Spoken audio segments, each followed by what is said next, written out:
so much for having us. Can you guys hear us okay? Can we get Yeah. Okay, great. Cool. I'm Maria. And I'm Claire. And we're really excited to be with you guys tonight. So thanks for doing this over Zoom. So we both work at the Riverwest Food Pantry. And my role is primarily volunteer coordination. So I do a lot of work coordinating our volunteers, making schedules, just kind of making sure that aspect works for our operations. And I'm really excited about our topic tonight because I do care very deeply for the earth, and I'm really excited to just share, kind of discuss with you all just about this topic. Yeah, and my name is Claire, and my role at the Food Pantry as a mission intern is food acquisition and health and wellness programming. So I make sure we have a pantry, and I also make sure that we do have healthy food. So I'm also really excited for this topic. I'm also passionate about sustainability and eating healthy food and making that accessible to everyone, including the people we serve at the food pantry. And with that, we'll just start right into our topic tonight. Today we're going to talk about food, how to care for our bodies as God's creation through the food that we eat, how to eat in a way that is sustainable for both ourselves and for the environment, and how to help those with limited access to food. So we just have a little presentation that we will share with you. And 1 second. Hold on.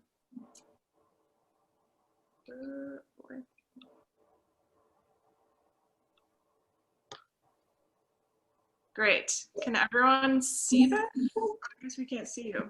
Okay, sorry. So hopefully you can see our screen. And like we said, our topic is eating justly and caring for creation. And we were given 3 questions to really focus our conversation today. And we first want to answer this question: how can we eat in a way that cares for our bodies as God's creation? So to jump right in, eating well is very important.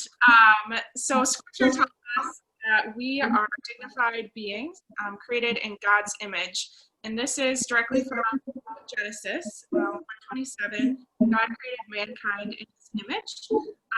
So we're made in God's image. So that means that we need to respect ourselves as people of God.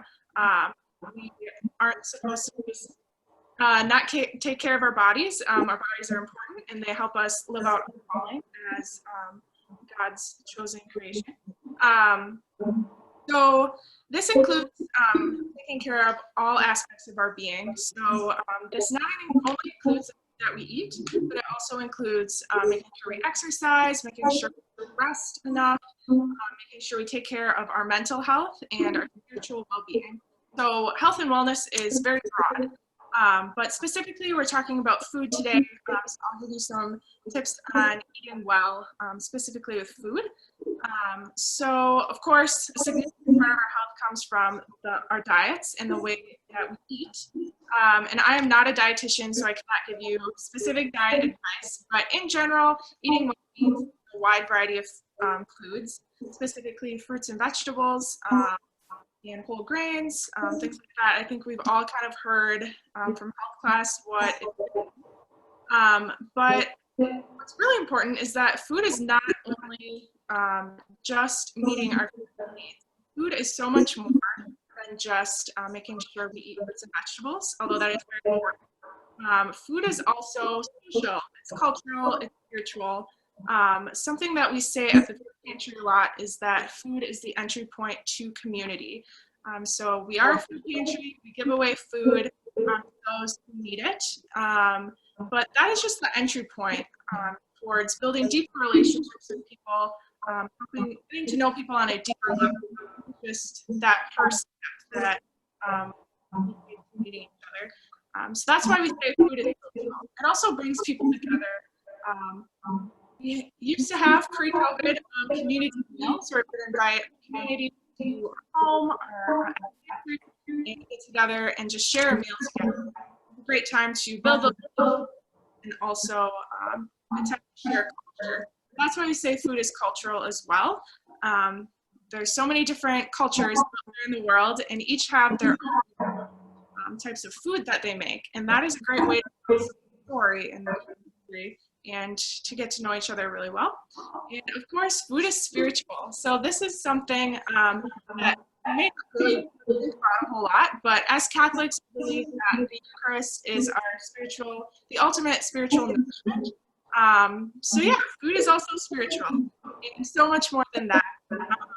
Food is great. So not only does food, the food that we eat is really important for our physical health, it's also important for our social, cultural, spiritual well-being. And I'm going to hand it over to Maria now, and we are going to talk about how food also is important, how the food that we choose is also really important in terms of caring for creation and the environment. Yeah, so the question that I would like to explore with you all is how can we eat in a way that is both sustainable to the food itself and to the environment? So for me, this journey really started as a college student. So I grew up watching my mom do a lot of the cooking for our family, a lot of the shopping. My dad contributed as well. My mom was really the sole cook in our household. And I grew up watching her shop and doing her research on food. She wasn't just going to the grocery store and just kind of like blindly picking these items to serve to our family, but she was doing her research. She was just like being aware of the food that she bought, being aware of where it came from. She joined a food co-op for a while, and she was really focused on just being aware of the sources of the food that she was feeding our family. So when I left for college and was forced to kind of grapple with that myself, I found myself doing a lot of research, a lot of exploration, really trying to understand the food as it pertained to me as a consumer, and trying to just explore that topic of sustainability. How was I eating and contributing to a food system that promoted sustainability, that was thinking about the environment, and how was I thinking about the food that I was buying and then putting into my own body. So maybe you guys have heard of this. Laudato wrote it. It's great. And I found this fantastic quote that I want to share with all of you. So it's a little heavy, but we'll unpack it. So human beings and material objects no longer extend friendly to each other. The relationship has become unbalanced. This has made it easy to accept the idea of infinite or unlimited growth. Proves so attractive to economists, financiers, and experts in technology. It is based on the lie that there is an infinite supply of the earth's goods, and this leads to the planet being dry beyond ever limit. So, as you may know, Laudato Si just focuses a lot on creation, the duty that we have as people of faith to take care of the earth. And this quote really sticks out to me because there's not an infinite supply of the earth's goods, and that's so true. And I think in a lot of ways in our culture, we've forgotten that we are called to be stewards of the earth, and that we do have a responsibility to care for her, to treat her well, and to use the earth and all cultures to foster and sustain life. So he even actually, you might know this as well, but Pope Francis added care for our common home as the 8th global mercy, just because it's that important to us, that we are taking care of. That definitely extends to food. We use a lot of the earth to produce land, to produce different things that kind of go into the way that we live our life. And a big part of that is food. So an important part that I think is recognizing that food comes to us from a source. It doesn't just appear in a grocery store. So that was a really big turning point in my own journey and with food and like sustainability, is realizing that like food doesn't just appear in the aisle in a cart in your home. It's produced, it's grown, it's manufactured, it's comes from a source. It comes from real people, real farmers, real animals, and even really processed foods as a source. It's these ingredients being produced and distributed, and it's not just this system that just exists. It's a system that comes from the source. So I started thinking back in college to all those times when I was younger and watched my mom grocery shop and make decisions on the food that she bought, and that really struck home for me. And I started to change some of my habits to try to eat in a more sustainable way for the environment. The biggest thing for me was realizing that we can buy locally. We can buy options, and it might take a little bit more effort, but that was really easy to kind of switch an uninformed consumer, doing my research, making some more informed choices, and trying to be more sustainable habits. So for me, that was buying locally, trying to focus on produce that is seasonal, to just be a little more sustainable. I love getting lots of produce. It's nice like in winter to have all these different options, but buying produce in season was a really great way for me to kind of make a switch. Also, local farmers are often more invested in their land, they're more focused on the care, and they're really trying to make a living, trying to provide quality product for the consumers, and not. That was a switch to just support local farmers. We're in Wisconsin. We have access to so much dairy, which is really great. So that was a switch for me to kind of focus on, like, oh, is the milk I'm buying from or that kind of thing. Farmers markets are also a really great option to try to eat a little more sustainably. And buying from local sources in terms of produce and meat that comes from the U.S., dairy that comes from Wisconsin, things like that. Was a switch that I found to be really important in my journey of sustainable eating. But it is a lot harder than just going grocery blindly shopping. Kind of a disclaimer right there that especially it can be hard as a college student. You don't have a lot of time, or you get a limited budget, or it just seems really overwhelming. So start small, one or two items. So many great farmers markets. Maybe you didn't have access on campus. But really supporting those local farmers and starting with maybe one or two produce you can change, like, oh, instead of buying my apples from the store, I'm gonna buy my apples from the farmer. So that was something that I found was really great for me to just be more cognizant, and the challenge to you all is to start with something simple, making it simple, and kind of seeing how that might change the mindset on eating sustainably. Yeah, so just overall the dignity and how important it is to really take care of yourself and your body by eating good food. And now we learned from Maria that having informed choices on where your food is coming from and making the best choices for you in that way is also really important. And we are called by God to make informed choices and to care for our environment and creation. However, this is not super accessible for everyone, unfortunately. Not everyone has the opportunity to eat healthy, access to healthy food. Not everyone has the opportunity where their food is coming from. So this is a very privileged thing, and currently, and I think that this should be. Maria didn't go through all her slides. It's okay. So anyway, how can we help those who don't have access to food, who don't have access to make these healthy, informed choices? What can we do about this? Because this is a real issue in our society.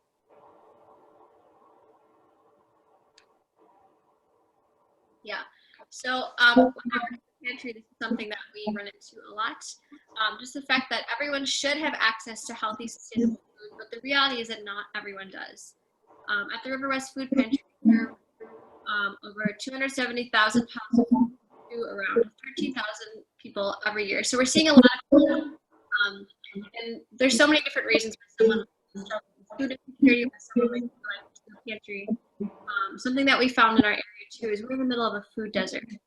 Just kind of a large geographic grocery store. So there are some, but the access is not the same as maybe other areas. So it's a lot more expensive to operate a grocery store in some areas. There seems to be higher crime rates. Sometimes that's a barrier. A lot of people too go to corner stores and shop at them. They're nice, easy, they're local, they're maybe more accessible, but the reality is that sometimes corner stores don't have those fresh, healthy options. So that can sometimes be a barrier as well.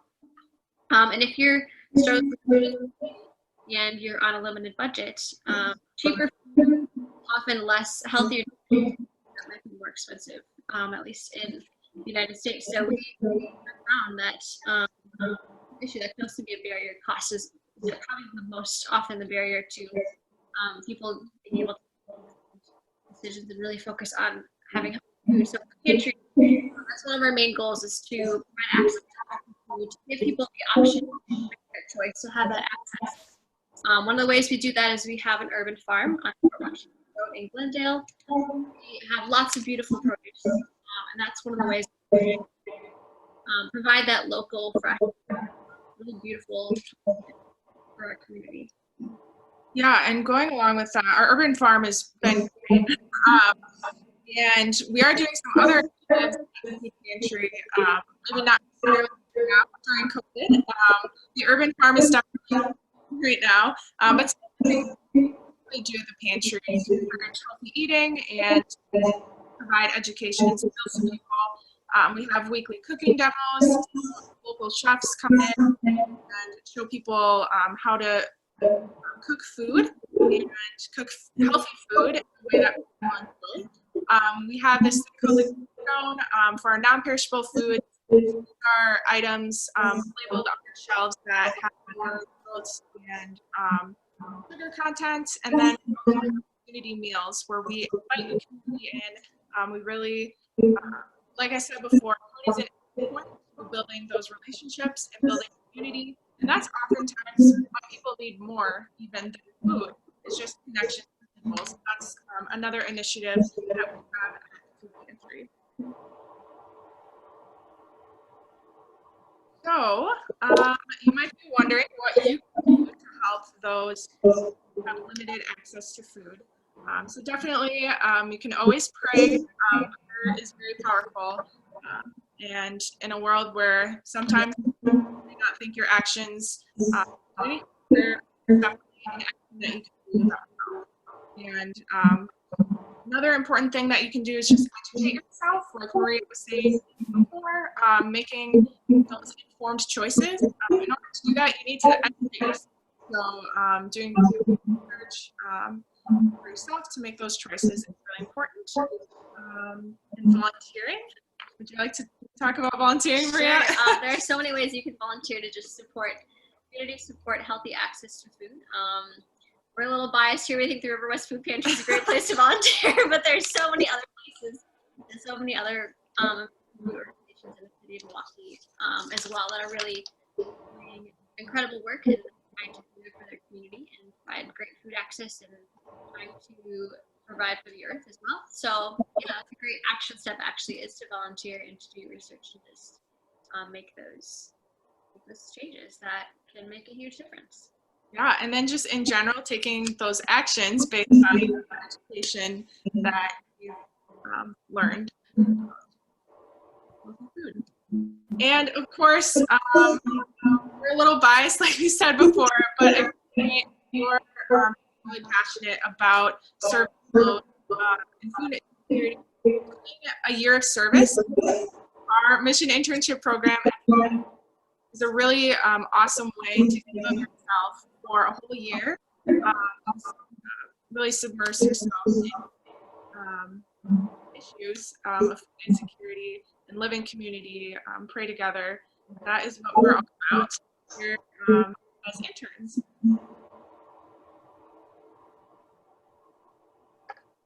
Great. That is the end of our little presentation. Thank you all for talk today. I'm not sure if we have time for questions, but we're definitely open to any questions you have. Or, yeah. Great, thanks. Hey, Maria, that was awesome. We'll we do have time for questions, so I'll turn it over to our MCs for their help. All right, does anybody have any questions?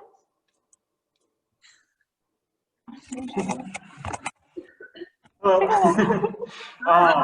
Yeah, so earlier in the talk, you guys were mentioning local like stores. When you mention that, do you talk like actually local or like looking at the product and seeing like, oh, hey, this is in Racine, like that's nearby. Like, is that like, or is there like a more like, a Milwaukee specific store that like is awesome to shop at?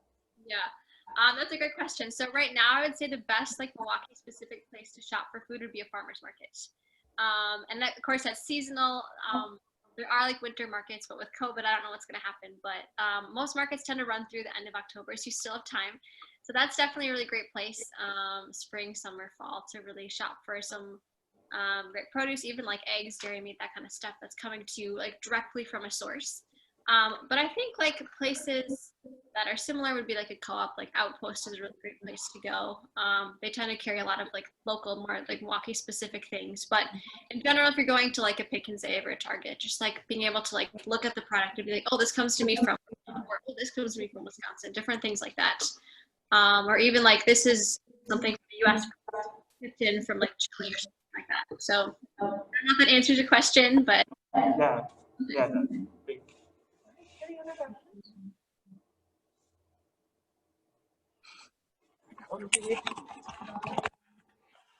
Hi, so my question is kind of about like your community dinners.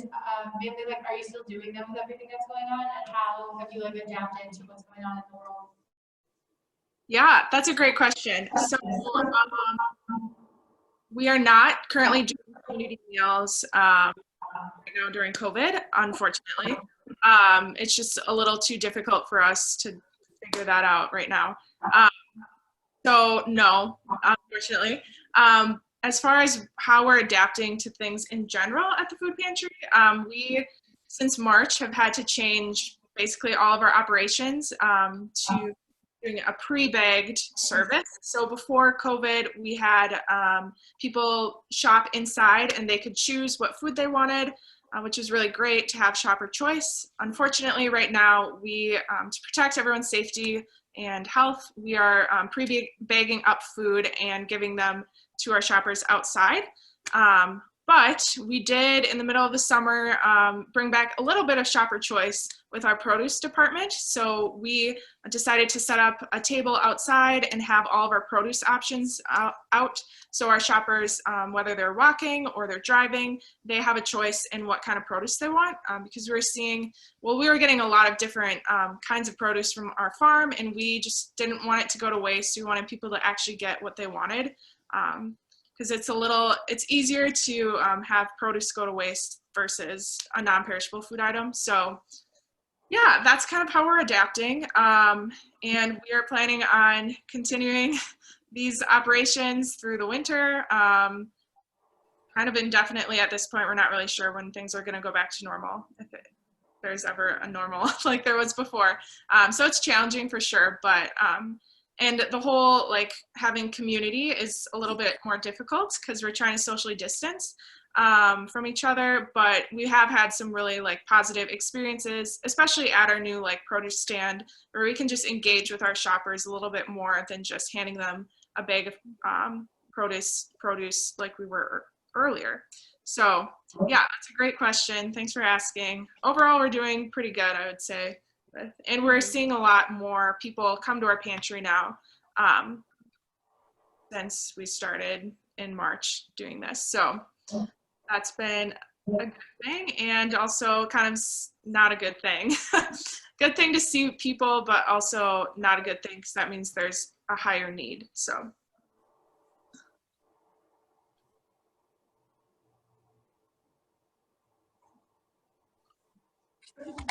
All the way around.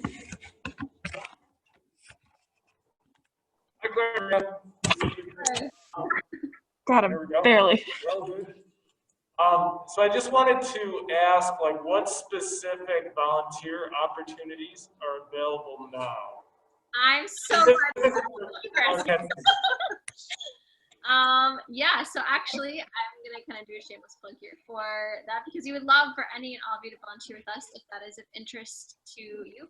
So we're actually having a small kind of an event this coming Saturday, October 3rd, for college students. So we're partnering with Panther Catholic at UWM, and they're bringing some students, and we're kind of opening up to anybody who's interested to come and do some service with us from 9 to 11 a.m. And then from 11 to noon, we're gonna have like a socially distanced lunch outside to just kind of talk about service and community building in a time of COVID when that's even more challenging.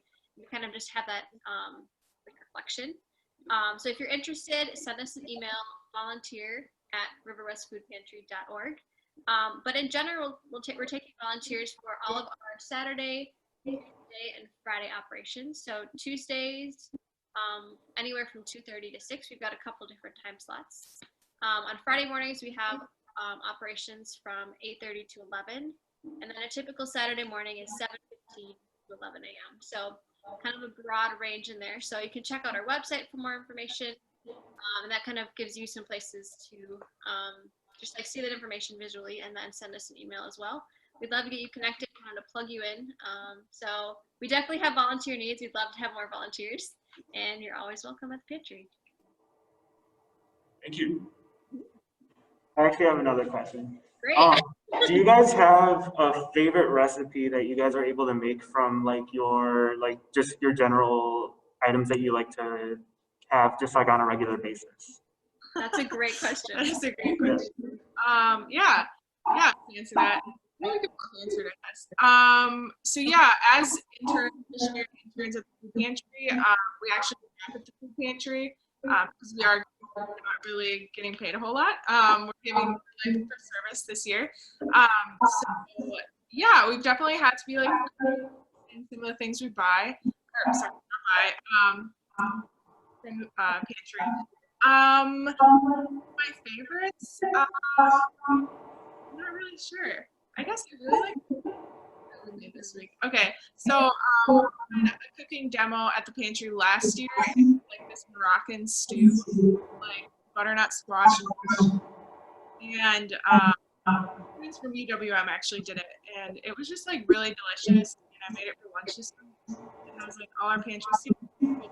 So that would probably be my favorite right now. You have a recipe you like? I just really love some of those fresh veggies we get from the farm. Like we've done some really wonderful things with zucchini. People get sick of zucchini, so I'm always making like zoodles or a hash or something like that. So anything that we make with the produce that comes from our urban farm, where like, we pick it in the morning and then it's just like wonderful to have this fresh food. So I guess just loving the produce. Something that's been a great experience this year. Yeah. The produce tastes so much better when you grow it and harvest it yourself. Definitely. Thanks, Chris. Yes.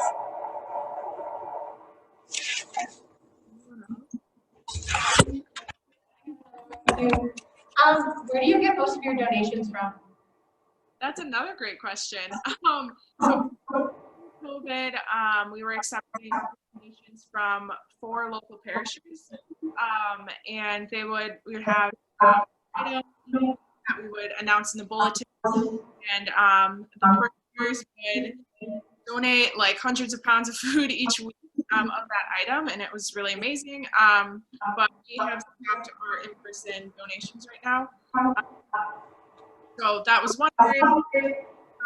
Sometimes people just hear about us or find us on the website and just come and drop off food. So we have a lot of anonymous random people come. And we get a lot of food right now from Hunger Task Force, which is a food bank.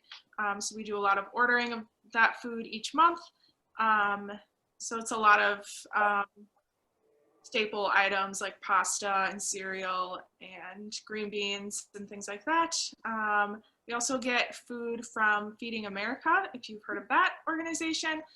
They do a lot of rescuing food from grocery stores, which is really awesome, which is another great way to be sustainable and prevent food waste. So we'll get food that is kind of on the edge of going bad, but it's not bad yet, so we can still give it out. So a lot of produce we get from them as well, in addition to our urban farm, and a lot of meat we get from them. A different variety of that. And where else do we get food? Oh, our urban farm, of course, like we talked about, we get a lot of produce from them. And yeah, that's kind of most of, oh, and we have bread donations from Breadsmith and Sendix, and yeah, that's pretty much it. So they'll give us their day-old bakery, and we can provide really good bread to people, which is awesome. So yeah, that's a great question. It is kind of challenging in a food pantry because you can't really control necessarily like everything that you get. So it's not like completely sustainable, but it is like using your resources and yeah. So thanks for the question. Any other questions?